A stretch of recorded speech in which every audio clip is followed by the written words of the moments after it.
So my apologies if you have seen today's episode before. I've posted it on this channel and elsewhere, and I've put it up and I've taken it down more than once. Um, so I know that's not a good look, but it is what it is. Uh, I'm going to be re-releasing episodes that I've had up in the last year and a half that have been both personally revealing, but have also taken on some very controversial subjects. And I think just between the mix of the personal subject matter and then having my name on some very controversial content, um, just has led me to put the same stuff up and take it down. It is what it is.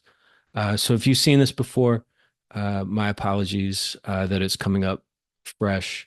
But as this particular episode unfolds, perhaps you'll see some of the reasons why, it might be difficult for me to put this out. But I'm going to do my best to move forward on this channel and to bring all my content into one place. I'm going to call it the Outsider's Voice. Um, and just hope that by sharing my honest experience and my honest thoughts on a whole variety of subjects, that people might find value in individual episodes and in individual ideas. And it's just one of those things, just trying to find a way to make sense of the life that I've lived, the thought process that I've had, and just hoping that something that I have to offer is of value to somebody somewhere. The name of the podcast is The Color of My Voice, and I'm not sure what you hear in my voice, but I grew up in a majority black neighborhood in the 70s and the 80s.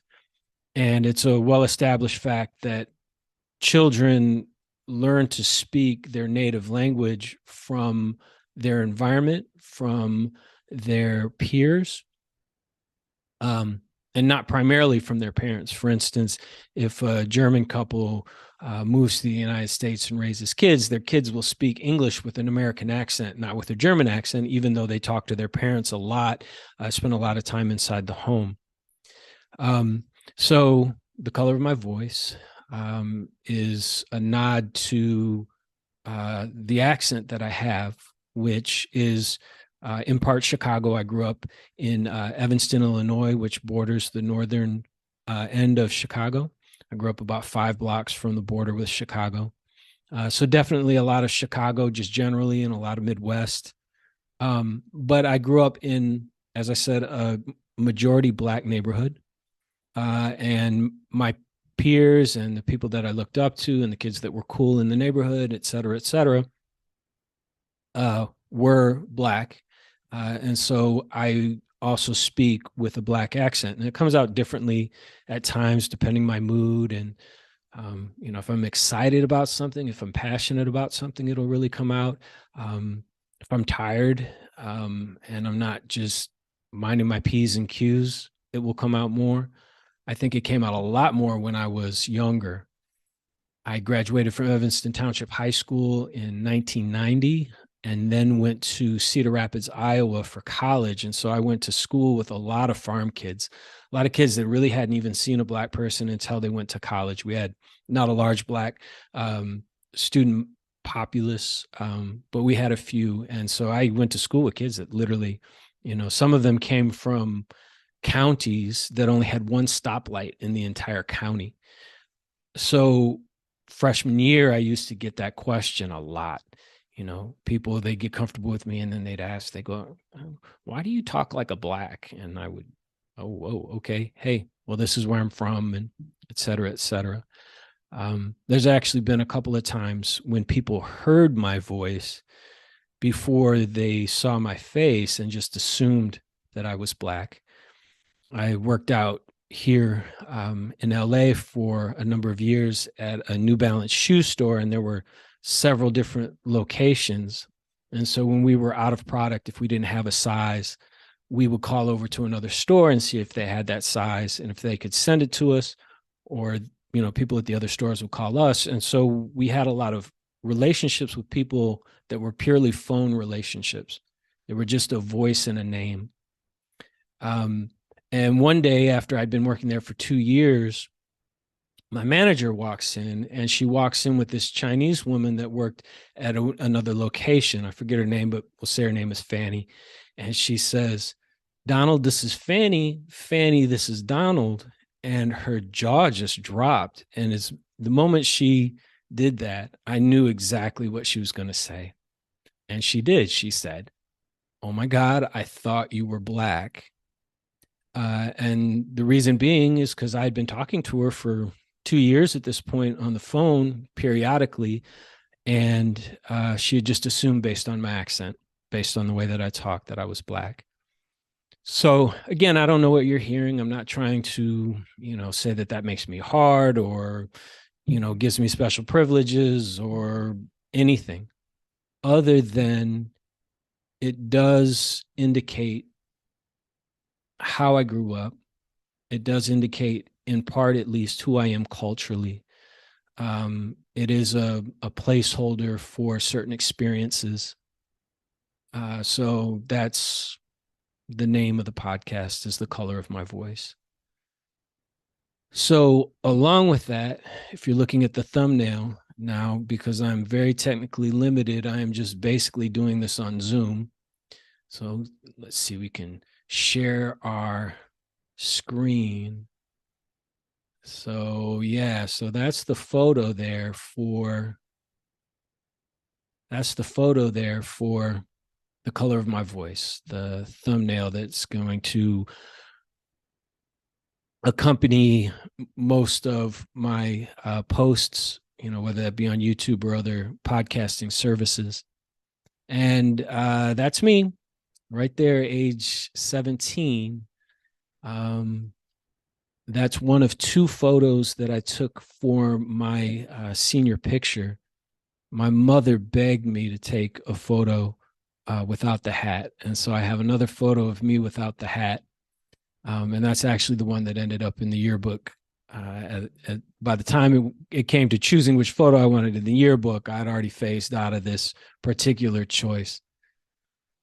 So I don't know what you see in that photo. I mean, it's embarrassing. It's funny. I'm sure the people out there, oh my God, it's cultural appropriation. But it's also beautiful. And I would also argue that it's brave. Very few people who would have made that choice. So basically, what it was, that summer, before the September I took that photo, there was every year there was arts fair in my neighborhood called the Custer Street Fair. And that was sitting on a table at an African arts display. And I thought it was dope. I was like, real black leather and beautiful African print. And I could see that on any number of my friends. I could see that on any number of people I looked up to. And I thought, why couldn't I wear that hat? Especially because I already had that sweater. That sweater is, I used to wear that, at least once a week. I probably overwore that sweater. And the black kids in the hallway would be like, "Oh dude, that sweater is dope." We'd go out to clubs, the juice clubs, the clubs that would let you in, serve you 7-Up and Coke, and then kick you out at 10:30, and we'd dance to house music, and I'd wear that sweater and get all sweaty. Anyway, so that's the thumbnail. That's the face that's gonna accompany a lot of this work. And I just, they say a picture speaks 1,000 words. I would argue that that picture maybe speaks 1,000 more. Not a lot of kids that would be willing to do that, and maybe for good reason. But to have come from the background that I came from, and to have identified as strongly with the people that I identified with, and to be of a certain mind that would say, fuck it. This is my hat. This is my head. I'm going to wear this. Not a lot of people that would do that. So I guess what I'm trying to do here is sort of paint the background, the backdrop, and figure out a way that I can share my experience as, a white kid that grew up in a black neighborhood, had um, that experience of black culture, and was willing to identify with it so much that he'd wear a hat like that for his senior pictures. But also, having come from that background and having had the experiences that I've had, also seeing how much is missing from the conversation. I mean, it's a big conversation, and I have begun to see parts of it that I feel are missing starting to show up places on the internet. But still, I feel like from my background, I have a lot to offer and a lot to say, that hasn't been said yet, or hasn't been said in the right way. I hate to say right or wrong, but there are things that are missing. And say what you will about that photo, it does take bravery to do something like that.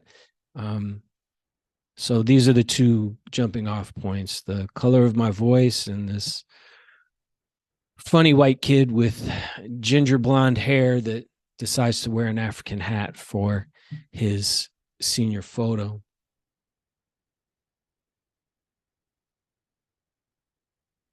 So there's a lot more to the story than just that. A logical place to start is at the beginning. So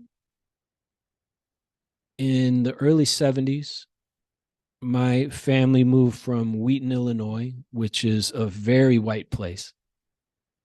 It is the home of Wheaton College, where my grandparents went, my parents went, and even my sister.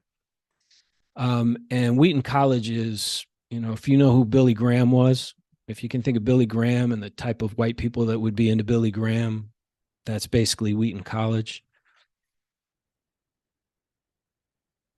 My parents started a house church in the 60s, based on, the people that they met there, some of whom were from different backgrounds. There was a family that was very close to us, still is, that I grew up with, the Carrillos. Denise, the wife, was black from Pittsburgh, and Eric, who I believe is biracial, black and probably Latino, was from Puerto Rico, and he was from New York. I'm sorry, he's Puerto Rican and he was from New York. And their family was part of that. Anyways, so there was this interracial church in a very white town in the early 70s. And then they moved from, and please bear with me again, I know this is going to be all over the place. This is just a footnote. This is just sort of a foundation for the stuff that's yet to come. So they moved from Wheaton to the south side of Evanston in the early 70s. And my particular neighborhood there growing up, as I've said, was majority black. It was heavily black, especially back in the 70s. And our family joined a Mennonite church that had been started in that black neighborhood and was in part started for the purposes of racial reconciliation. And so if you don't know what Mennonites are, if you were to think of Amish and then you were to think of being slightly more liberal than Amish, like Amish who are allowed to drive cars as long as those cars are very modest, this would be Mennonites, roughly. Very similar agricultural background. As a matter of fact, really, as I got older, I realized to be a true Mennonite, it's an ethnicity as much as it is anything else, because it's such a close knit community that has stayed uh, to itself, just like the Amish. You know, you're marrying Amish are marrying other Amish, Mennonites are marrying other Mennonites. They all come roughly, I think, from Germany originally. Um, so to be a true Mennonite would be to be born on a farm somewhere in Pennsylvania, Ohio. I believe they even went down as far as Mexico at points um, for various reasons. So there's a people that are Mennonites. Those people started that church. My parents brought our family along with the Carrillos and some others that moved from Wheaton at the same time to join that church. So this is the early 70s. And the way that the Mennonites live is in commune, is in community. And so we all lived in this in household together. So the first house I lived in as a young child, and this is where my memories turn on. I was like 3 at the time, was called the Hallelujah House.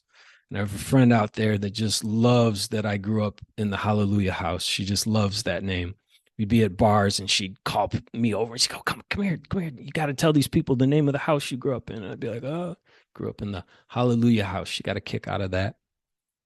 And so in this neighborhood, which is 4 blocks by 6 blocks, so maybe, I don't know, 6 times 4, fast on the math. Let's make it 6 times 5, and about 30 square blocks. They bought up a lot of property around this neighborhood. And it was close to Chicago. It was about 5 blocks north of Chicago. It had the train tracks to the east. It had Ridge Street to the west. It had Main Street to the north and Oakton Avenue to the south. It had a little bit of industry. There was an old Nabisco factory over there that was shuttered. That's now high-end lofts. There was a strip there that had like old commerce, like old buildings that used to be like corner stores and antique shops and that sort of thing. Anyway, so the church bought up a lot of property that was condemned or very cheap. I mean, you get property houses now that are going for, $500,000 you could pick up for 15,000 in the mid 60s.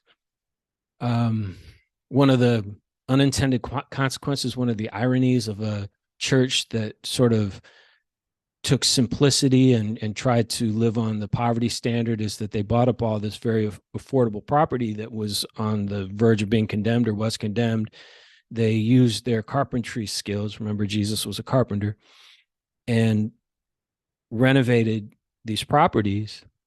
And then over time, as property values have gone up, church might be sitting on $30 million worth of property at this point. But back in the day, they bought these beautiful old wood frame homes, sort of Victorian style homes. The Hallelujah House that we were in for a while when I was a child was big. It wasn't quite a mansion, but it had a full 3 floors. It had the A-frame roof, and it had stained glass window and a big fireplace with a huge chimney. And there were even butler stairs from the kitchen going up to the second floor to one of the back bedrooms. And they would put 15 people would live in a house. They own, 6, 7, 8 of these big houses. And then they bought out these apartment buildings that were condemned, renovated those, and then they would rent those out to low income people at, very affordable prices. And so we all lived a really beautiful way. It didn't last, which is too bad. It's really sad, but there was, for a while it worked, especially in the 70s when everybody's coming off of the 60s and the whole hippie thing. While it worked, it was a really beautiful thing. You would have, 1 or 2 families, 1 or 2 married couples with kids, young kids at this point, because everybody's just getting started. You would have singles. that would move in. You would have some people that had just joined the church that were coming from rough backgrounds, that were, cleaning up their lives, were getting sober, that sort of thing. You would have church elders. You would have these true Mennonites, that came from deep farms. What I mean by deep farms, what I mean is like real farms, like farms without electricity, farms with outhouses, farms where you plowed the land with a plow on the back of a horse or something like that. Going back to the 20s and the teens, that were older, that would live in these houses and would be, kind of like matriarchs and patriarchs that were elders and sort of, shepherded the flock, for lack of a better term. And so we all lived together communally. Everybody would pay in whatever they made, and they would get back only what they needed.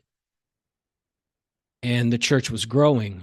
It was adding new members all the time.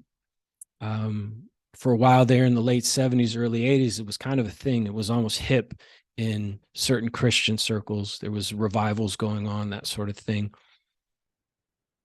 And so these are my earliest memories, being a 3-year-old kid walking around this huge house that's constantly full of people, front door, back door, always open, people living out of what's called a common purse. Again, everybody's putting in money and only getting the money that they need for whatever, modest purchases that they need. But that Hallelujah house is in the middle, between 2 apartment buildings. And when I was a kid, those apartment buildings were all Black. One of my earliest memories is being in the backyard of the Hallelujah house and a ball coming over the fence, and all these Black kids in the sort of the courtyard, the back area of that apartment building, all yelling to me like, throw us the ball, throw us the ball. And when I figured it out to pick the ball up and throw the ball back over the fence, getting this huge cheer, all these kids were, so happy with me.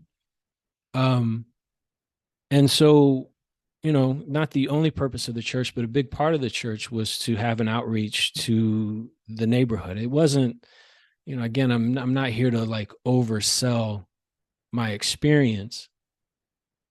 There were gangs, and what's interesting, or at least matches the historical narrative, is that the gangs actually got worse as I got older.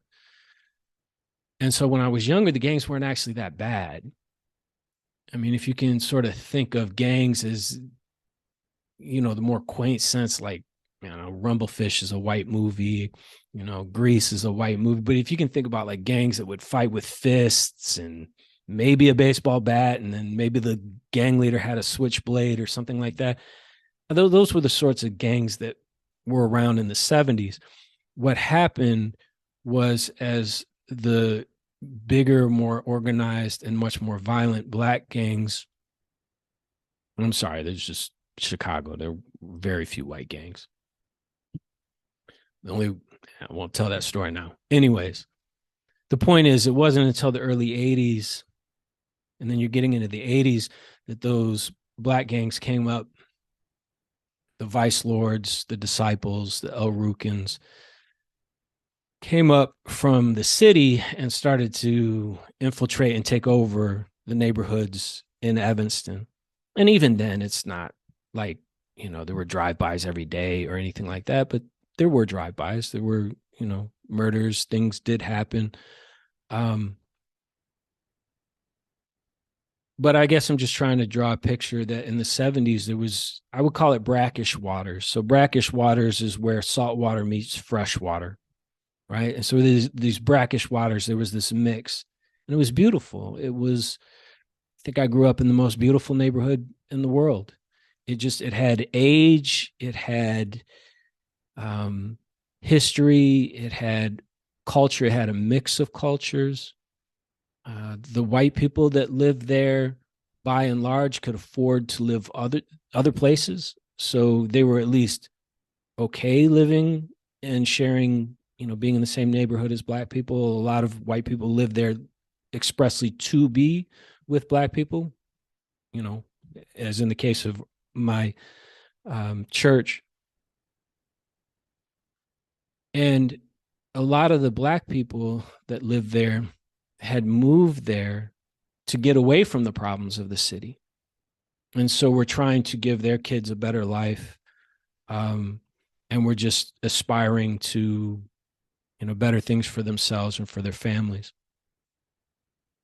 And so there was a lot of good intent, specifically in my little pocket of Evanston and then in Evanston at large. Um, and so Evanston is, even just in the build of it, is like an extension of Chicago. Everything's built from, 1880s up to 1930s for the majority of it. And just that build, like just having grown up in it, I guess I was spoiled on it. Though it's so modest and humble, it's like not asking for too much. But when I go out into the suburban sprawl, I want to look at new architecture where everything is the same, everything's taupe, everything is, cookie cutter. Having grown up in a place with real construction, with real brick and limestone, with real wood houses, with everything looking different and everything having its own story and its own history. I just feel incredibly blessed to have had that experience, though it also sensitized me. So now I just can't stand. I couldn't live in subdivisions. I couldn't do it. It would drive me insane. So this is the neighborhood that I grew up in. And like I said, it was predominantly black. And I give my reasoning for that. I don't have the numbers, though. I mean, it was just obvious to anybody who lived in the neighborhood. But basically, in that 30 square block area, houses and apartment buildings were roughly split plot by plot. Maybe there were, per square footage, more houses than there were apartment buildings, but not much, maybe 60-40. But consider that an apartment building holds 10 times, 20 times as many people as a house does. And the houses were primarily white owned, and black people primarily lived in the apartments. And so just because apartments hold so many more people than homes do, therefore, that was roughly why I would say that the neighborhood was majority black.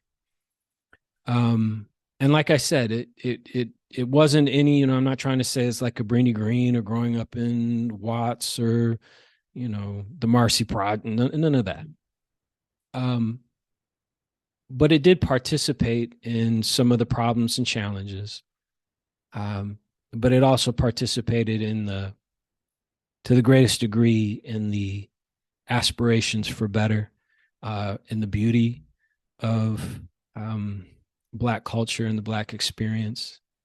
And these are things that I want to open up in this podcast. These are things that I want to talk about. I have a lot of criticism, I'm not going to lie. I have a lot of things that I'm going to say on here. People are just going to brand me straight up as racist. I mean, I can see it coming. Like, one of the problems is that we've gotten to a point in history where you can't just follow like the obvious moral outcome and still grow. I know that's an abstract thought, but like right up until about gay marriage, right? If you went for the new thing, you were almost always guaranteed to be on the right side of history, right? Like I believe that gay people have the right to marry who they love, or people have the right to marry who they love, whether they be gay or straight. But somehow after that, we've started to get into territory where it's not so easy to figure out where the right side of history is. And I think we're really experiencing that now with the trans movement, the trans phenomenon, the trans issue, subject, whatever you want to call it, where a lot of the steam that movement has comes right on the shoulders of gay marriage, where it's just the new different thing And so people want to do the right thing. And so they support it because, maybe they were late to the party with gay marriage. Um, so anyways, I get tangential a little bit, but what I really get is circumstantial, which is, in other words, I'm just trying to lay the full circumstance of things so that I can then get to the point and then people can see where it's coming from. So I have controversial things to say. I feel they just happen to be controversial. I'm just trying to, share my opinion and say what I believe is right, be they controversial or not. But getting back to this neighborhood, it's not that I'm completely unique in the way that I grew up, but it is pretty rare, especially going back as far as we go back to the 70s. People talk about, oh, check your privilege and, um, you know, reparations and et cetera, et cetera. I mean, check your privilege. Okay. Be a white family that lives in a church dedicated to racial reconciliation and give all your money to the church and live on the poverty standard and live in my neighborhood, where there were gangbangers and we didn't move out because of the gang violence. We stayed. And there will be a little bit of patting myself on the back. I'm sorry, it's my podcast. It's my story. But there will also be uh, looking at my own story and looking at my own mistakes. So, anyways, so that's my background. I went to a school that was a little bit better than half black for elementary school. Then went to a magnet school named for Martin Luther King Jr. Get this, here's a mouthful for a name for a magnet school: Dr. Martin Luther King Jr. Experimental Laboratory School, which was called King Lab for short. So that was fourth grade through eighth grade. And then I went to Evanston Township High School, which is one of the best high schools in the United States. It is a fantastic place. 4,000 students, roughly 3,500, 4,000 students, about 40% of which would have been black, about 45%, which would have been white. And then the difference would have been, Latino, Asian, etc. So that's my early experience, is growing up a Mennonite child in a majority black neighborhood in the 70s and the 80s, living in a true commune. Was it a cult? No. Did it have some of the problems that cults have? Yes. Then as we grew, as families aged, as kids got older, as ideals wore off, everybody sort of started to break away from the communal living and needed homes of their own. So we move into the 80s, and there's a real difference for me between the flavor of the 70s and the 80s. And then in the late 80s, I met a man that forever changed my life. And then we really get into the deep black experience. I mean, if growing up in a black neighborhood, having a lot of black friends, valuing black culture, living black culture, I didn't get to that. I mean, I'm white, but I'm partially culturally black. I will affirm that. I will own that.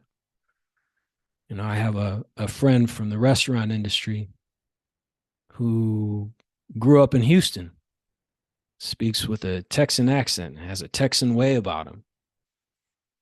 And he's half white and he's half Korean. Nobody would dream to take the Texan away from him. Nobody would dream to say he's not a true Texan.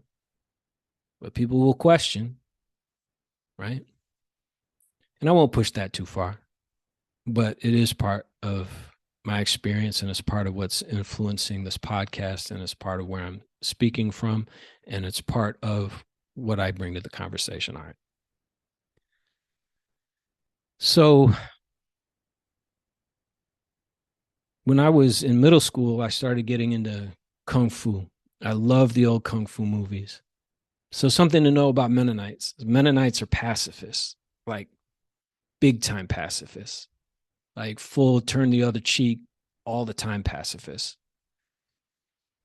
And it's rough. I grew up a pacifist. You don't know what to do with that anger. And there's just the self preservation instinct that will lead one to want to make a fist instead of a handshake. Under the best of circumstances, it's not easy being a pacifist. Grow up an open minded child who just absorbs the world around him as, you know, just surrounded by loving people on a regular basis, but it also is in a sort of, wow, what's the word I want to look, hardscrabble neighborhood, you know. Anyways, to grow up a child with a strong pacifist upbringing with the highest ideal placed upon you in a black neighborhood, meaning fights, bullies, gang members, people who aren't raised pacifist, people who might actually be mad because, of history, might be mad at you because you're the shade of all of their problems from over history, might create certain psychological issues, certain tensions. So when I got into middle school and I discovered those kung fu movies that would show up on the UHF channel, that's how old I am. You had two knobs. You had the regular knob for the regular TV channels, CBS, NBC, ABC, Channel 9, WTTW, PBS, Channel 11, 2, 5, 7, 9, and 11. And then you had the UHF channels.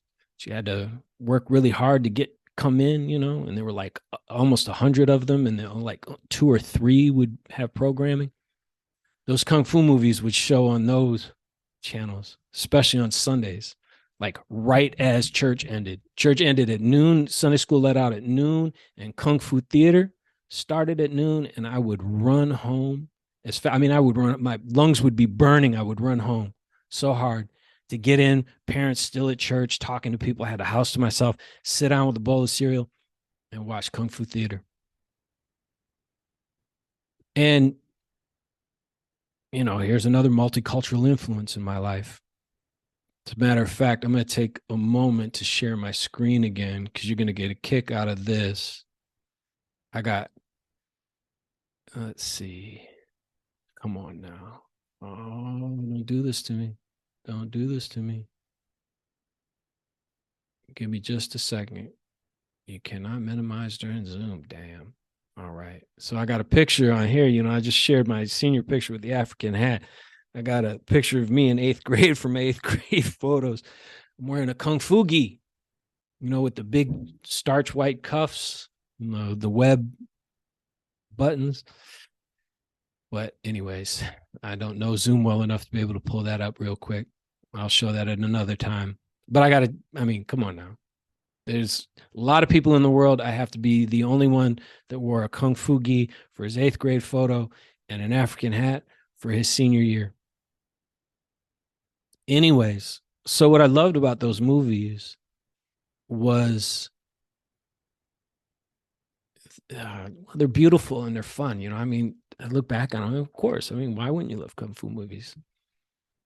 But as a kid that wasn't allowed to stick up for himself, and a kid that was supposed to turn the other cheek, and a kid that, grew up with bullying, grew up with, people you knew were in gangs, even if you didn't, I'm not saying I ever saw somebody shot or anything like that.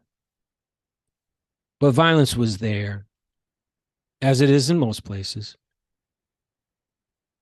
And so those kung fu movies gave me a way to deal with that tension. They gave me a way to fantasize about being able to protect myself in a way that was beautiful, in a way, people don't really get hurt, right?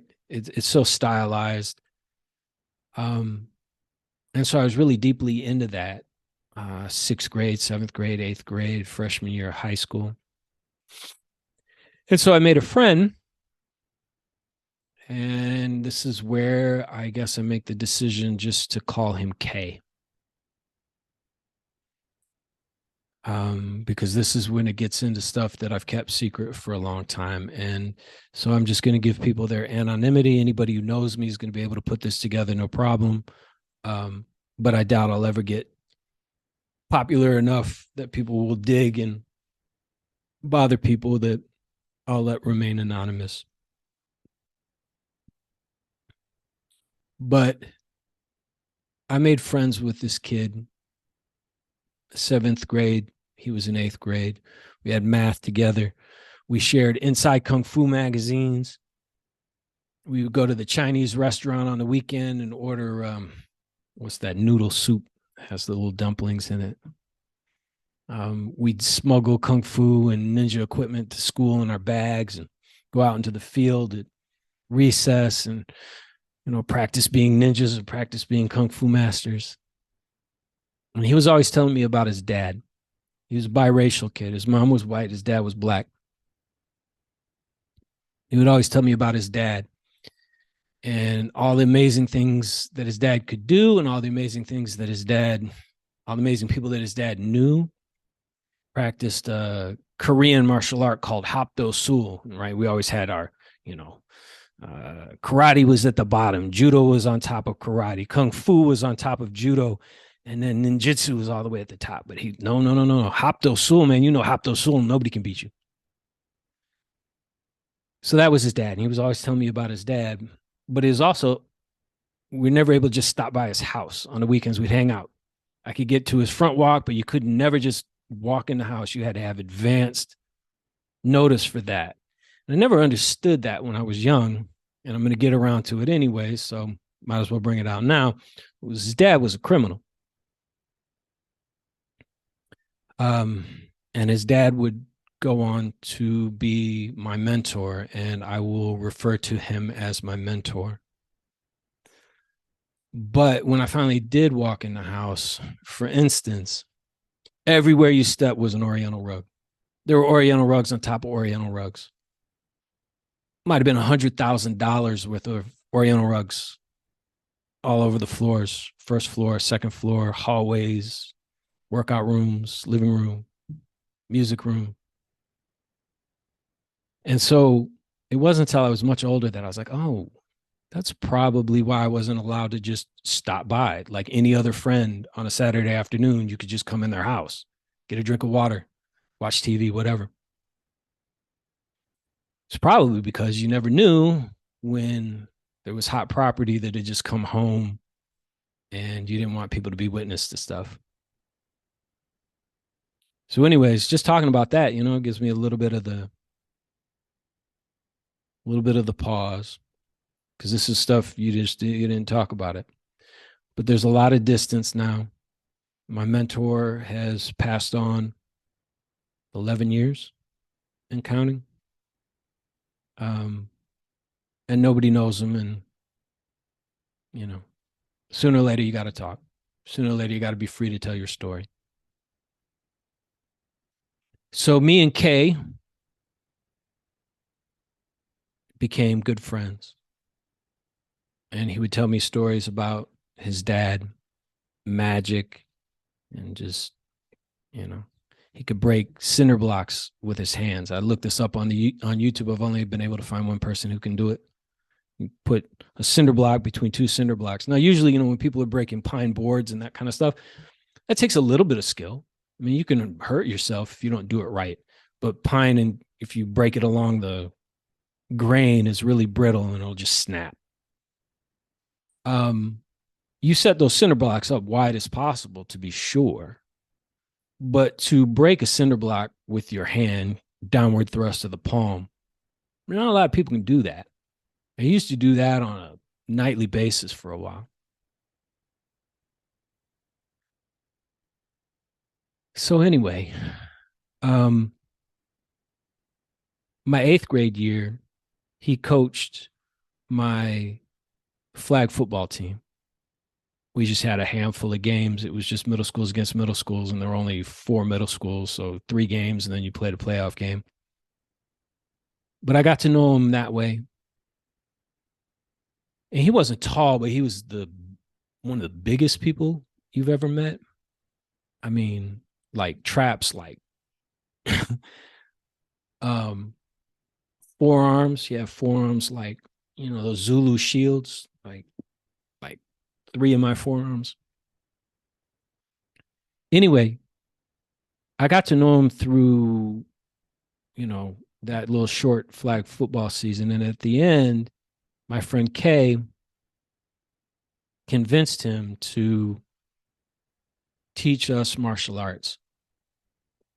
And so he lived just a few blocks from the magnet school I went to. I had to take a bus to get over there. But anyway, so it took some convincing to my parents to let this strange black man that, they wasn't black, but not Christian, to teach their child martial arts that, you know, martial arts actually get into spirit possession.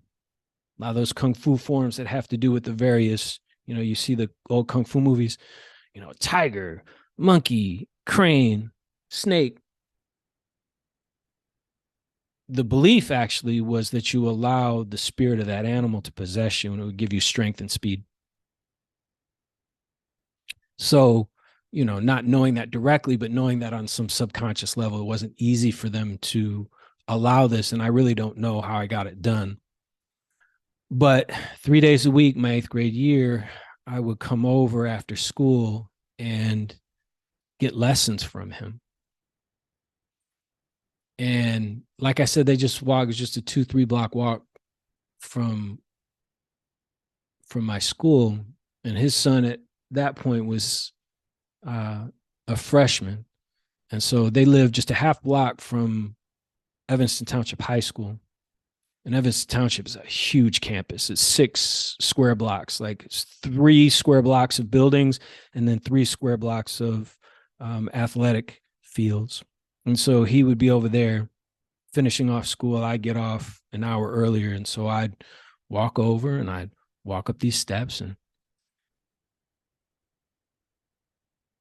anyways, I don't know if now's the time to talk about the 2 black neighborhoods that Evanston had. I grew up in the 1 black neighborhood, and that was black because it bordered Chicago. So it was just sort of like spillover from Chicago. But that area where they grew up, where they lived over there around the high school, that's the traditional black neighborhood of Evanston. What you would call a ghetto in the traditional sense of a ghetto, like the Warsaw, the Jewish ghetto in Warsaw. Like I hear people talk about that. It was an area, true redlining, where black people had to live. And it was the low water area, so it would flood. And there were natural barriers to the white areas. There was the canal. On one side was a branch of the Chicago River. There was Ridge Street on the other side, which was literally a ridge, and then it had railroad tracks, and the canal and the railroad tracks would connect, and sort of an apex, they come together like that on the north. And so it sort of hemmed in this area, and that still is the black neighborhood, the traditional black neighborhood of Chicago. It's where all the traditional black churches are. And so my mentor, that's where he was from. He grew up in that neighborhood. Going back to, he was born in 1950. And so this will all play out later as being relevant, but, grew up with real racism. Now, what is a white guy talking about real racism versus whatever else? Well, real racism is walking out around the, just society in the 50s and people calling you the N-word to your face, having separate things. As enlightened as Evanston is, as minimally racist as a place could possibly be, it still had racism. It still had, I'm sure there were separate lunch counters, or at least implied separate lunch counters at a certain point. It had a white YMCA and a black YMCA. And so he grew up with that. And he grew up in that neighborhood that was redlined, that you could not move outside of. And he experienced old school racism. If you just want to call it old school racism. And so that plays into his story. And so here I would be, this little white kid, my kung fu jacket on. I did. I went through a full few months, my 8th grade year, when it started, where I literally dressed in kung fu clothes every day of the week. I mean, including the jackets with the big white cuffs. And wonton soup, that was it. Wonton soup. I would bring wonton soup in a thermos and eat it at lunchtime. I didn't have one of those big straw hats, but I would have if I could have got my hands on one. Carry nunchucks in my backpack. Stick darts up my sleeve. Anyway, so I'd go over to his house 3 days a week after school. And man, okay. So it was a big old farmhouse, probably farmland around it before the neighborhood built up. And there were 2 doors. First door on the right, first floor. Second door was his. He lived on the 2nd floor and the 3rd floor. And it's one of those things, you'd open that door, I have to buzz in, and you had to wait for somebody to buzz you in, buzz you in. And I'd open that door, and you'd walk in and close the door, and it was dark. It was shadowy, and there was the coats on the right-hand side. He always wore this like London fog type overcoat, rain jacket, like trench coat. It was big. It had his shape and his big shoulders, sitting there. And his shoes. He always wore wingtip shoes with no socks. And the footprint. I don't know. He probably wore size 12 or something. He wasn't much taller than me, but he was a big dude. And you could just see the way his foot and his ankle would bend out the leather. And those would be sitting there with everybody else's stuff. And there were like 2 steps. And then a landing and then stairs that went up to the right. And on that, when you first stepped in, what you would hear the birds. He always had birds. Everywhere he went, he had big cages, 2 or 3 big cages full of birds. And I wish I could remember the type of birds, like maybe finches, but they tweet a lot. And those were over the stairs as you walked up, 2 big cages over the stairs. So you'd walk in and you'd hear the birds tweeting. And in front of you were the wall was mirrored, these mirrored panels. You get individually and you stick them up, but they were tinted. So there was like the shadowy depth. It was almost like looking into the shadow world. Like you'd see your reflection, but it was distant and it was dark. And you'd hear these birds tweet. And then you'd start walking up these stairs, and it was, a straight shot, and it was a tall house. So, walking up these stairs, and on both sides was his artwork. He was an artist. He could draw like a photograph. And I can't remember everything that was on the walls. It was all very, I don't want to say tribal's too trite, but there was a lot of tribal, a lot of Africa. But there was one picture in particular as you walked up on the right, and it was a profile of a young Black woman. It was drawn in pencil, but again, it was drawn like almost with the photorealistic. And it was her profile, and she had an afro that just sort of faded into darkness. But if you looked all the way on the back, there was just the tip of a revolver. And the name of the photo was Death Stalks a Black Girl. And he had these other paintings, drawings that he would do that were just like, they're almost psychedelic, though I know he really wasn't into drugs. But It would be like I can't even explain it. It would be like, like an outdoor water spigot would morph into a troll's head, would morph into Jesus on the cross, it was all anyway. And so you'd walk up these stairs and then you would come up into this big airy space with he had lofted the ceiling. He had done this himself. He would do his own architecture and he would do his own carpentry. He literally knocked the ceiling out and lofted this space. And you would look up and there would be all these skylights that he'd put in. So it would just be flooded with natural light. And at that time, there was a paper,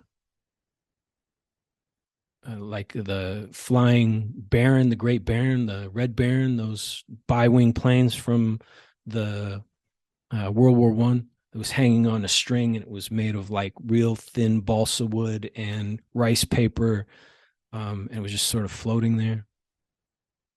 And there would be these love seats. There was this big lamp that arched from the disc from over in the corner all the way in the shadows. He was an artist, so he was really good with using space and shadow to make a smaller area look so much bigger.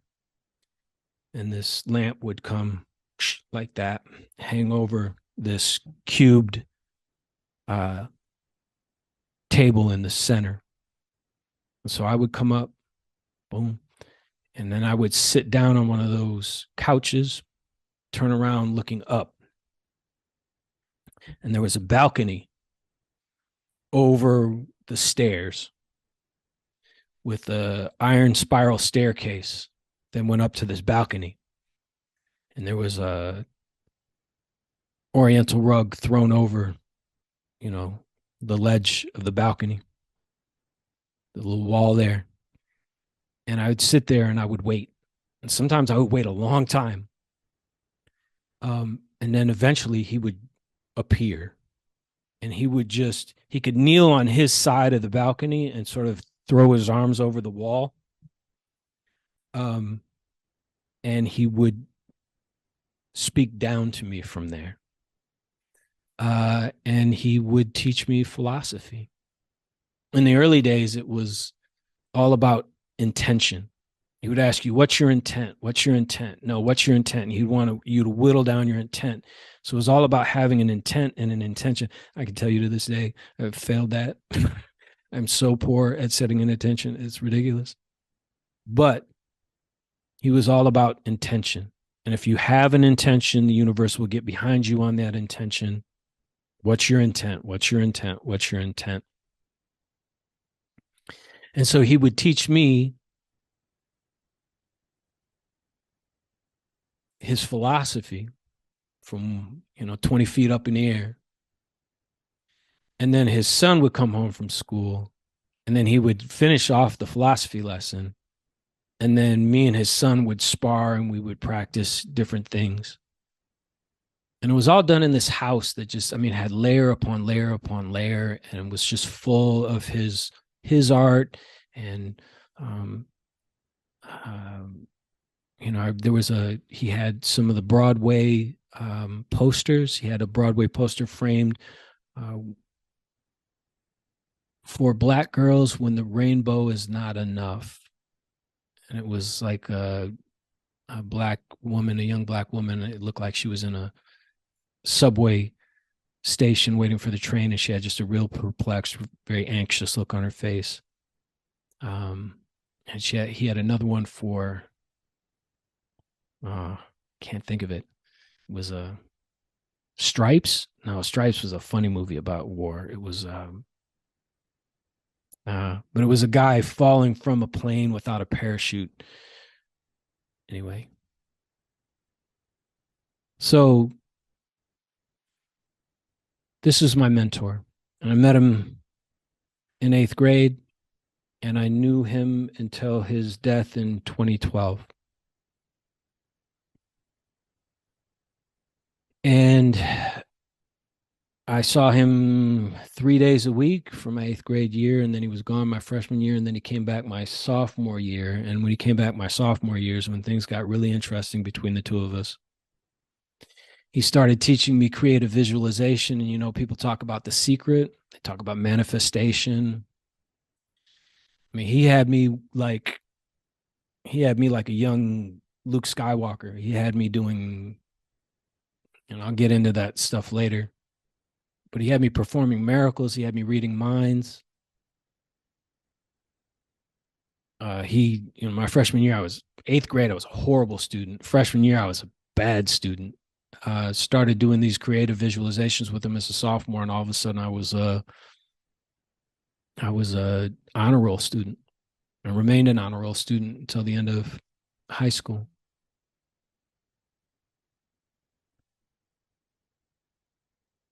So, sophomore year was like a golden days.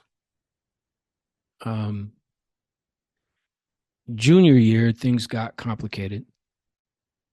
Um, People started showing up at the house, adults that weren't there before.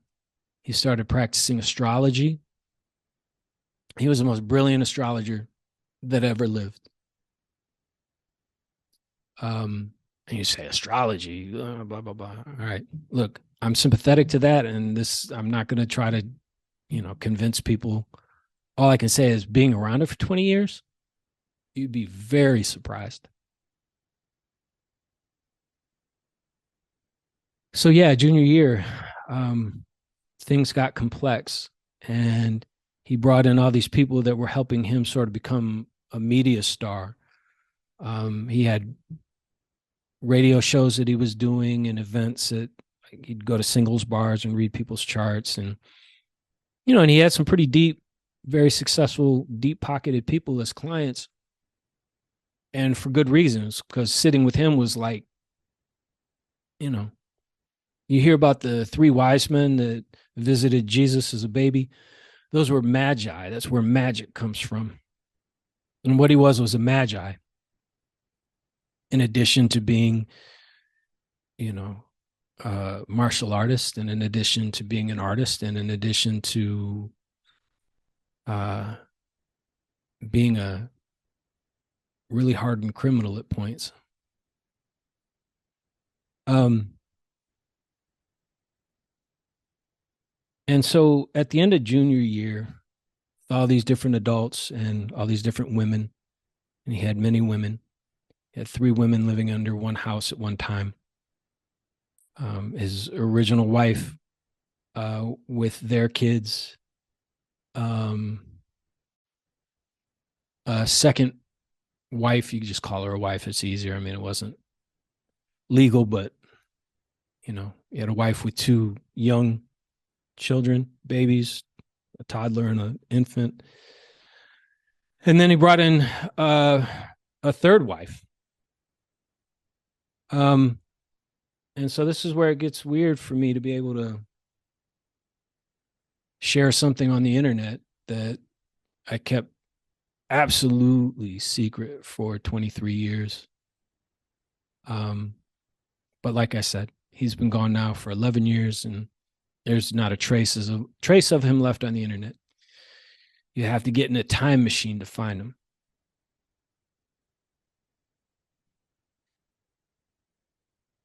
And I'm doing my best to keep the family out of it. They weren't, they didn't participate in any of his crimes. His crimes were his own crimes. Um, but I have more than the right to share this. And I have walked around my entire adult life without context because I haven't been able to share this. So at the end of my junior year, when things were getting really complex with all these adults coming and going from the place, and some of them were, business partners, some of them were students, some of them were disciples, some of them were lovers, et cetera, et cetera. I was out with this girl. So her real name, Sherelle Brownlee. Broke my heart. I was a junior. She was a what you call a super senior. Meaning she was 19 and she was on her second senior year. And she had a locker next to mine. And we started dating. Like she just got an eye for I think she liked white dudes. Um and yeah, Sherelle Brownlee broke my heart, baby. If you're out there, you made me cry. I was gonna go to her senior prom, and then she broke up with me and took another dude. And I did. I cried. But we were out on our first date. We just gone to the store, the video store, to get a movie, and I'd rented this movie. I rented The Unbearable Lightness of Being because it was being advertised as the new 9.5 Weeks. 9.5 Weeks was that sexy movie with Kim Basinger and Mickey Rourke, and that's, oh, you get 9.5 weeks. You watch that with your girl, she'll get in the mood and whatever. So I got The Unbearable Lightness of Being, which was a huge fucking mistake. It was like a super arty European film that had like brain surgery in it and was not a turn on. Not the worst thing that happened that night. We just gone to pick up that video. And then we stopped off at Dominic's. Dominic's a big supermarket in Chicago, and we were going to get snacks. And then we were going to go back to my place, and we were going to sit on my couch and watch this sexy movie, and I was going to try to make a move. And while we're at Dominic's, I'm walking down an aisle, and I just run into one of his business partners, man, whose name I won't mention, who was also an astrologer, and they'd worked together for about a year, but I hadn't seen him in a couple of months. And so we started talking. And I said to this man that wife number one had just moved out and her kids with her. And I had taken part in that move because, Kay was my best friend. And that wife number two had taken the kids and had left. And that's all I remember from that conversation. I didn't think at the time that I was saying anything wrong. If I had any selfish motivation in that conversation, it was simply to share with somebody else that I was further on the inside than they were. I was closer. I mean, he had a following. It was very much like a cult or a cult in its own way. And so I was closer to the person at the center of that. Just imagine I knew Prince and I wanted to show off that, how much I knew Prince. If I had any selfish motivation at all, I'm only 17. I'm around adults. I don't understand adult stuff. So that's it. That's what I said. So a month later, school had just let out. Sherelle Brownlee had broken my heart. I was delivering papers. Me and Kay were delivering papers. Worst job I've ever had. Delivering papers sucks. I'm up early enough. Sometimes the lady comes by and throws our paper, and I want to walk over and give her a hug. Delivering papers is an awful job. It takes place at god awful hours. It's repetitive. It's stressful. But it was more money than we could make per hour at that age than doing anything else. And so the two ways you could do it, you could get up really early and deliver papers. You could stay up really late and deliver papers. And since we were teenagers, we stayed up really late. And so we'd stay up till like 1:30, 2:00, wait for the papers to be delivered. And then you got to bundle them. You got to count them out. You got to put them in your car. And then you have this like big key ring, a big ring with plastic tabs on it that gives you all your addresses. And then you go around and you deliver these papers. And since we delivered them together, what would happen is he would drive the car. It was my car. It was an old beat up Datsun 210 hatchback. And it was, springtime, summertime. And so we just drive around Evanston in the dark. You could just blow stoplights because nobody was out. And I would sit in the back with the papers and he would stop and I would throw them. But one night he couldn't come. and I was delivering the papers by myself. As a matter of fact, I was delivering papers with this man I had talked to at the supermarket's son, which did not help. This will make sense in a moment. He was helping me that night because he was just hanging out. He was a friend of my brother's. And we always stopped by my mentor's house first with a free paper on our way to the route. And I did. It's like 2 o'clock in the morning, and he's out on the front porch.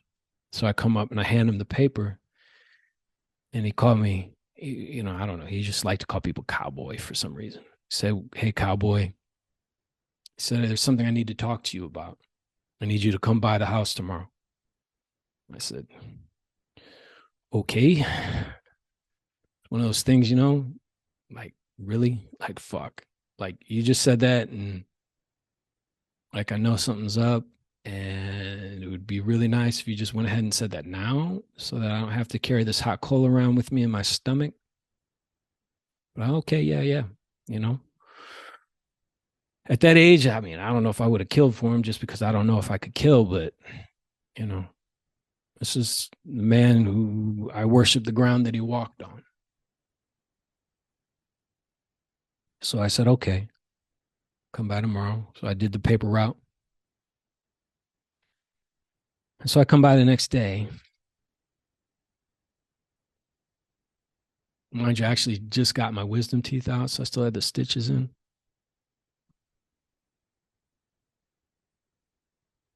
And I come in and I sit down on one of those little couches, and he's deeply upset with me. I can't tell you, just having him upset with you, that's trauma. I mean, this is a guy that used to stick shotguns in people's mouths to get money back.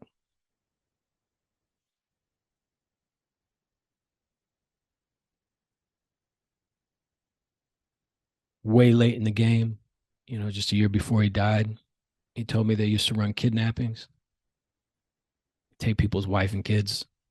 He'd handle the ransom. I don't know if he ever killed anybody, but it wouldn't surprise me.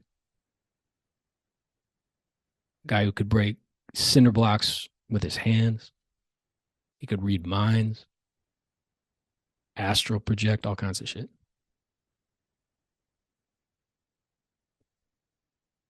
Anyway, just to have mad at you is the last person in the world you'd want mad at. You.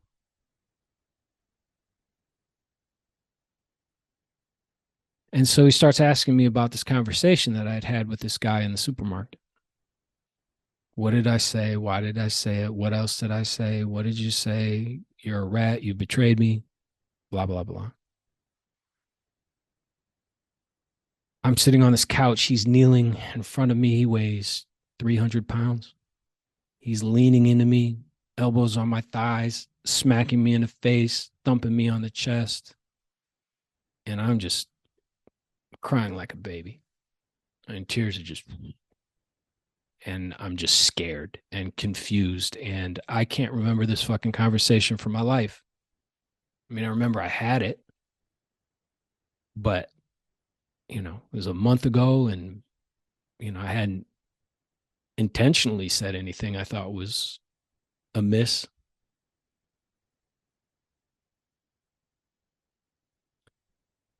And so he beats me and I blubber, and he beats me and I blubber. And he didn't beat me hard. He didn't like leave any marks, but he's smacking me around, thumping me on the chest, leaning in on me, scaring me. And so I just do what I think he wants me to do. I just, almost playing along. I don't know. You're just looking, what's the cue? What do you want me to say? Sorry, what? You want me to keep whatever? And so finally he's done with me, and I leave, and I'm driving that Datsun 210, hatchback. It's June 1989. And I drive over to James Park. James Park is over in the southwest corner of the city. It's a big athletic area. I mean, it's huge. It's got Mount Trashmore, which is a hill we used to slide down on, go sledding on when we were kids. And the reason I drive over there is because I've been crying so hard I can't go home. People will see that I've been crying. You know how you look when your eyes are all puffy. So I just go over and I find a water fountain and I just bathe my face in water and I just wash it all out. And I calm down as best I can and get back in the car and I go back home. And my mom says, you know, Kay called. He needs you to call him right away. So I'm thinking, oh, he's calling to warn me that his dad's upset with me. You know, how nice of him. So I call him up. He says, you need to come over. So I come over and he's at his new house, north side of the city. So I go over to his new house and now he's upset with me. What did you say? Blah, blah, blah. He's got what's called a boken. A boken is a wooden samurai sword. It's a practice sword, but those fucking things are heavy. They're hard. They're made of hardwood and they got a pointy end to them. And he's beating me in the chest with it and he's smacking me around. Like I could have kicked his ass. He wasn't an athlete. He wasn't anything like his dad. But I'm scared. And also I don't always have like violence. I mean, I had this weird relationship to it where I wanted to conquer it and I wanted to be brave.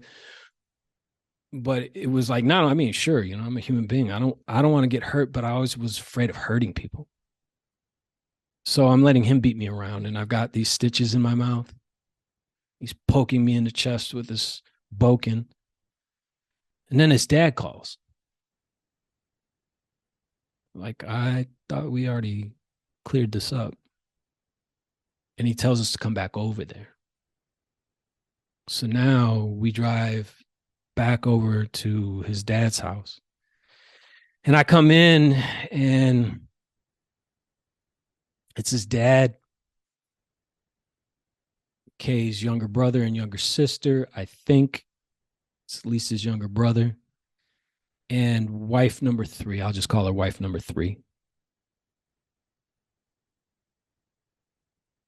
The most recent wife. And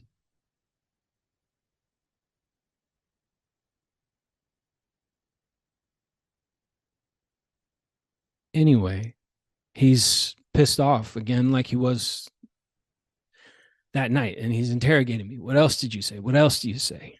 Sounds gross, but you don't jerk somebody off and they don't come, right? You gave him a hand job. How'd you finish it? And all eyes are on me. I'm the fucking rat. I do believe there's some racial component to it. Here's the white guy, right? Can't trust white guys, can't trust white people. Whatever animus is beneath that is coming out. And I'm scared stiff. I don't know what to say. I've told you everything I remember. I don't, I can like lie. That's why you don't torture people from a intelligence collective perspective, because they will just say anything to get out of the situation.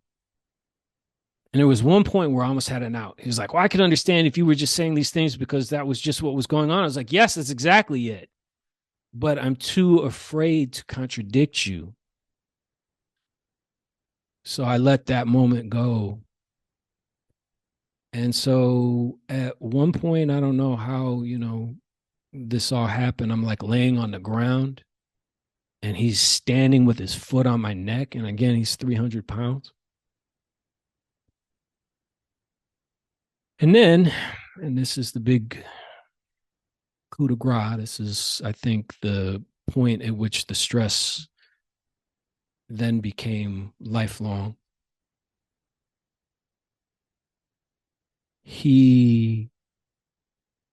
That iron spiral staircase that I mentioned earlier, it had a wooden base with 2 steps covered in carpet. And he used to sit there sometimes. And so at this point, he's sitting there. And he tells me, he says, come over. He says, kneel down. And so I come over to him and I kneel down on the ground. And he takes a brown extension cord, type we all have.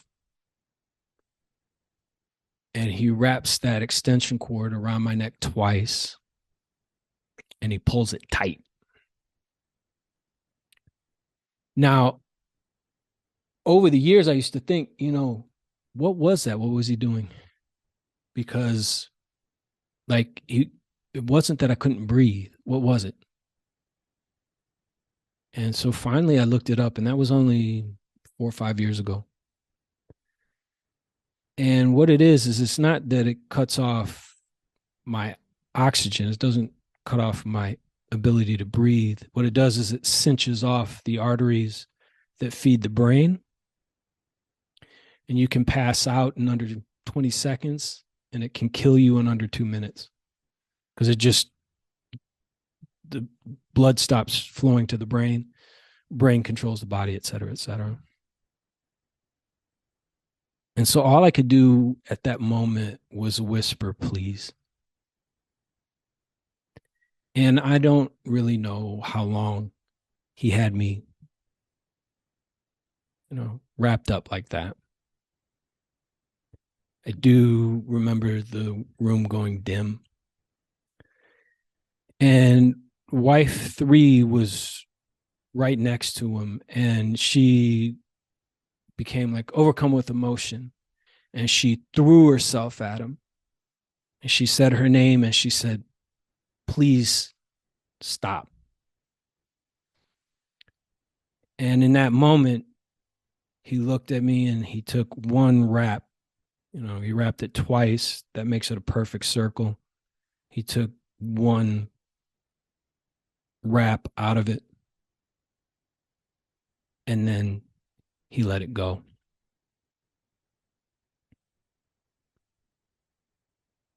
And then he continued to berate me and call me a traitor, and wife number 3, I remember at one point said, you were on your way out, you were turning green.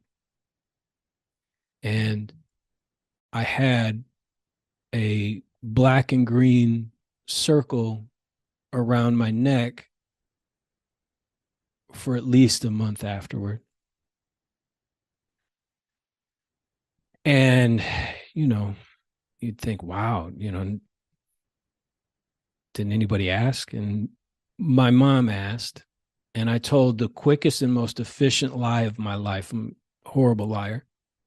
And I told her that I was at soccer camp. We had evening soccer camp, and that I was horsing around and somebody had pulled my jersey and it had made the mark. So, eventually he lets me go. Long and short of it with him was that then I had to type up an apology, what I'd done wrong. And then all summer, I came over there 3, 4 times a week and I cleaned his house to make up for it. Now, being brought up to the edge like that will have different effects on different people. And so I can't speak to the effect that this would have in general. It's just the effect that it had on me. But it was almost like being a ghost for the days and weeks, months after, where you're looking around and it's just things are weird because they're there. Just like you almost died. And so, like, what is this thing that almost went away?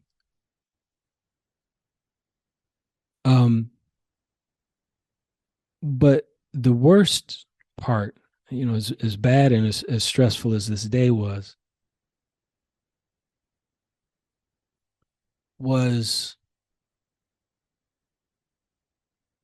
that I couldn't remember the conversation that I had that had gotten me in trouble. I couldn't remember the specifics of it. And he kept pushing me more and more and more. What did you say? You said something else. There's more. What was it? And so he convinced me that I was holding out. And the thing is, I did know more. I didn't think I'd said more.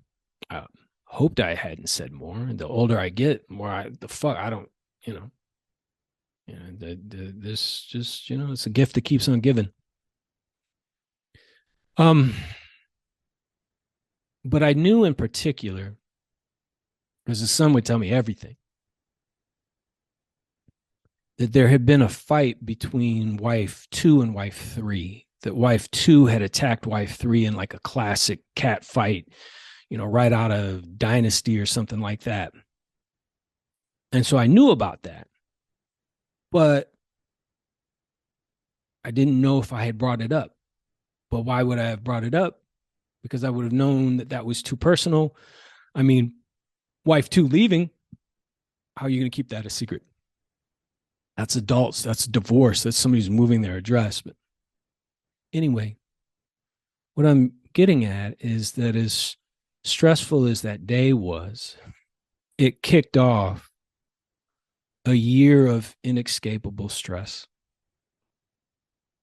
because I could not remember if I had told him, that man in the supermarket, his ex business partner, who, by the way, had been romantically involved with wife three prior to all this, and whose son I just happened to have been delivering papers with, completely unrelated, that night when he met him on the porch. Anyway, I couldn't remember if I had told him about the fight. And so for 365 days, more than 365 days, but let's just say 365 days,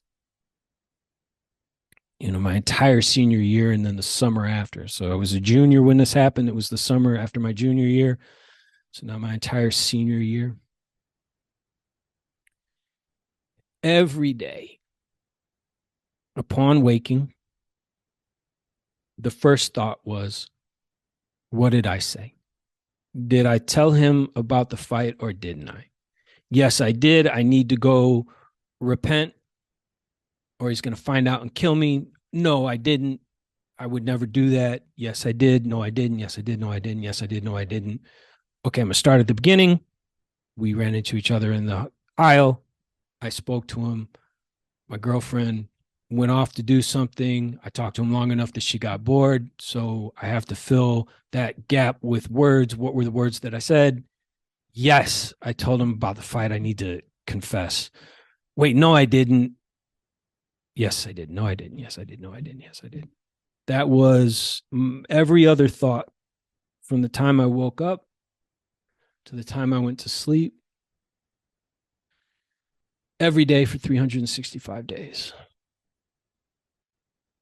All the while being convinced that this was my fault, that I was a traitor, that I was a piece of shit, that I couldn't be trusted, that I did something wrong. And having to go over during that summer and clean his house. And then that school year, since he lived just a half block from the school, when you're a senior, they'll give you 2 free periods. And what you do is you get them arranged so that you have them in the morning or you have them in the afternoon so you can come to school late or you can leave early. I had those in the middle of the day. Instead of getting those switched, I had an hour and a half. And so I would leave school, I would go over, I would enter his house, and I would clean. And then when I was done, I would sit down on the couch and I would do the meditations he had shown me when I was a sophomore that led to all those magical experiences. And I would try to do those, but I couldn't get them to work and I couldn't focus my mind. But every day, 5 days a week, I had to ring that buzzer. I had to walk up those stairs thinking he's going to find out, because I never figured out how he found out in the first place. To walk up those stairs, a lump of hot coal in my stomach, you know, lead weights in my shoes. And I mean, I had real acute PTSD that year. I mean, there was times I remember being at the high school we're at an auditorium, some performance. I'm sitting in the dark, and I read a story, a book about um, Vietnam once, and the guy talked about the elephant kneeling on your chest.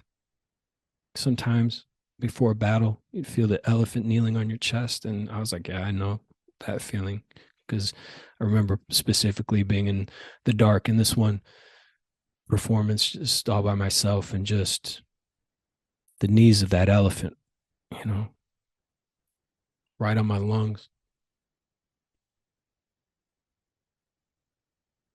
And I had to carry this without telling a soul.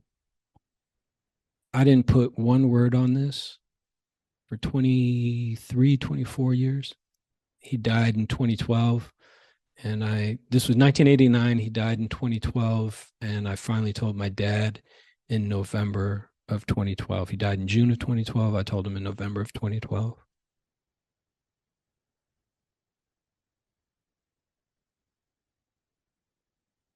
So, like I said, he made me believe it was my fault.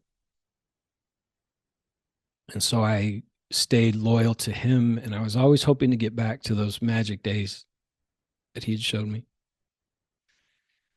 And so I remained his disciple for up until the time he died, 2012. I flew out for his funeral. I bought the spray for the casket.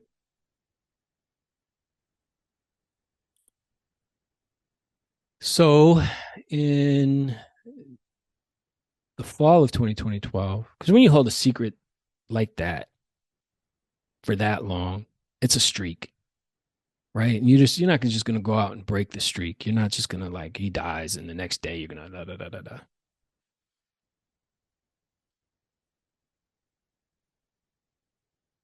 And this story is getting really long, and so I'll go back to parts of it. I mean, when he died, I actually had the spiritual winds at my back. Some really interesting things were happening. I'll get into that later, but that fall I entered a really deep depression, and I decided finally to tell my dad about it behind closed doors, strict secrecy. Don't tell anybody. I'm just telling you. And of course, it just floored my dad. It just hurt him. I mean, can you imagine your child? Somebody does something like that to your kid. He's so mad. Um, and then I got through the depression, but then in the spring of 2013, so 10 years ago, 10 years ago, this is April, what is it, the 14th, 15th that I'm recording this, 2023. So this was April 2013. Ooh, I was working at a shoe store, just trying to keep a job, man. Living with my folks, 41. It's, we all know how we feel about grown men living with their parents, right? Just trying to keep a job, just doing my best to keep a job. And we were understaffed, and it was really busy one weekend, and it was a Saturday, and I went in and we worked on commission. We take what are called ups. It was your up. You're up to take a a customer. But as soon as everybody has an up, it's a free for all. So you can take as many ups as you want. That Saturday, everybody kicked my ass. Old man, I'm 41. These guys are in their 20s. You'd be fucking selling shoes at 41. Listen to my story.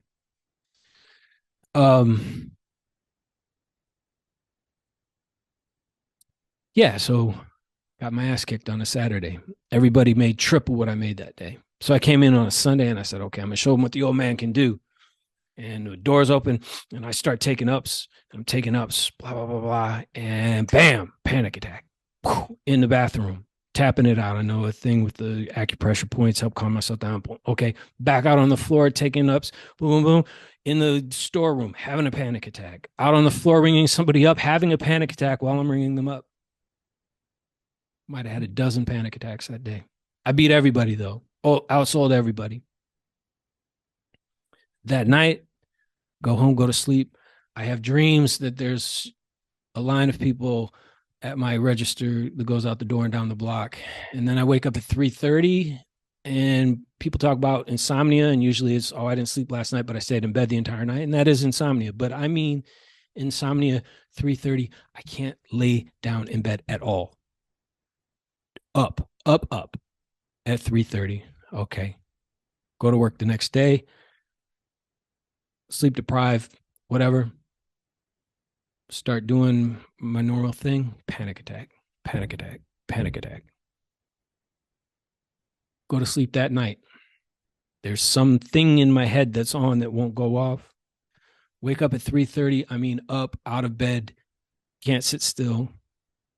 Go to work. Panic attack, panic attack, panic attack. Wake up at 3:30. This went on for 3 weeks.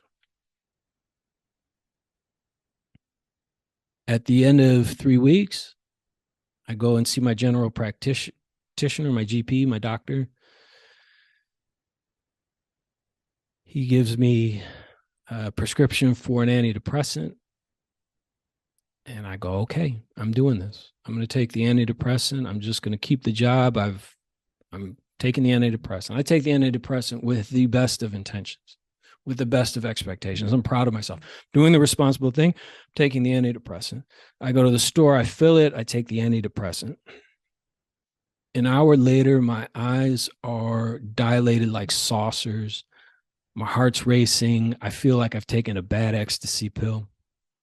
My mom comes home from work. I say, you got to drive me to urgent care. I spend the night in urgent care hooked up to an EKG machine. Heart rhythm's off. They let me go the next morning. I spent the next 4 days, 5 days total, either up in a panic attack or sleeping like I was in a coma. Until 5 days pass and the antidepressant, one pill, clears my system. And, I cried uncle. I took FMLA, Family Medical Leave Act. They give you 90 days. They got to hold your place. I started talk therapy 2 days a week. Finally told my family the story that I told my dad, the story I'm telling you now. Worked part-time for 2014, end of 2014 into 2015. I'm feeling better. I'm making strides. Had a business on the side I was working on. I'm starting that up again. And then one night, about an hour after I fell asleep, I woke up in the worst hell I've ever experienced. I've had dozens of panic attacks, and this night terror thing where I wake up and I don't know who I am and where I am. And anyway, that precipitated another deep depression, and then that's precipitated another nervous breakdown. So I step away from work altogether. And then in 2017, I have a psychiatric crisis where I was, a suicide risk. Like I was 10 minutes away from suicide for a month. And finally, I do ketamine. So if you or anybody you know is ever experiencing true suicidal depression, get ketamine. You probably have to pay for it out of pocket, but it's worth it. Ketamine saved my life. It didn't cure me. I think it's being oversold. I don't know if chronic use of ketamine, repeated use of ketamine is going to do anybody any good. But if you're in a tight spot, it can reset your system. So I did ketamine infusions and got out of that. And then, anyways, 2017, I applied for disability. In 2020, they finally gave it to me. So I'm on disability. I have obviously PTSD and probably bipolar 2. I have a cyclical suicidal depression that will set in on me and last anywhere from a month to just got over a spell. It lasted 4 months. 51. I live with my folks. I don't work. I have the world's best dog, and I take her with me everywhere. So this is my story. This is my big footnote. This is, you want to, know where I'm coming from when I say something controversial. I mean, I'm going to step into some shit. I don't know, maybe my system won't handle it, but, damn, you got to have something to show for a lifetime. No kids, just got my heart broken. Thought I'd met somebody that was into me, and it turned out not to be the case. Um, yeah, I'm going to say some stuff. I know people are going to be like, you racist son of a bitch, you homophobe, you blah, blah, blah, blah, blah. Um, all I can say is I believe that it comes from a good place and that we're at a point in history where we can't, the easy answers aren't going to get us there anymore. The after school special effect, where we just get to know each other and our differences, that's not going to be it anymore. It can't just be white, straight American males that have a historical lesson to learn. A lot of motherfuckers out there who think just because they're victims or come from victims makes them right about everything. Got lessons to learn too. But that's it. It's my big story. Um, and who knows? I don't know. I feel like that photo, my hat, you know, nobody does anything like this that doesn't want it to catch on and people to notice. I want to be heard, but I also want to make a difference. Um, I don't know. Maybe this is just feeding my own ego. Maybe I'm just falling to prey to one of the many traps of social media, and everybody's got a microphone and an outlet. But I really do feel like, as rough as my mentor was, as wrong as he was also a genius in every sense of the word. And between the two of us, I don't know. I feel like there's a legacy there. There's something that might be of value to people, to the general conversation. But if the answers were where we are looking for them, if the answers were in all the safe places that we're looking for them, we would have found them by now. Which means there's a lot of shadow work that we need to do generally. All right. So that's my introduction. That's my story. That's where I'm coming from. I wish I could put that on a t-shirt. Who are you? What do you do for a living? Why aren't you married? Well, okay. How much time do you have? Um, and if you've listened this far, man, I really appreciate it. I will take the like, comment, subscribe, and appreciate it. We'll see what sort of effect this has on my system. I may drop out for months at a time, but I went to school to be a writer. That was my brilliant plan. Oh yeah, I'll be an English major with a creative writing focus. I'll do the workshop and become a waiter for 15 years. But the plan was always to write what you know and experience life. Sounded so simple and straightforward and noble at the time. If I had known what little utility the truth is, I might have pursued something else. And if I had known how many things are true that aren't supposed to be true, like, quote me on that shit.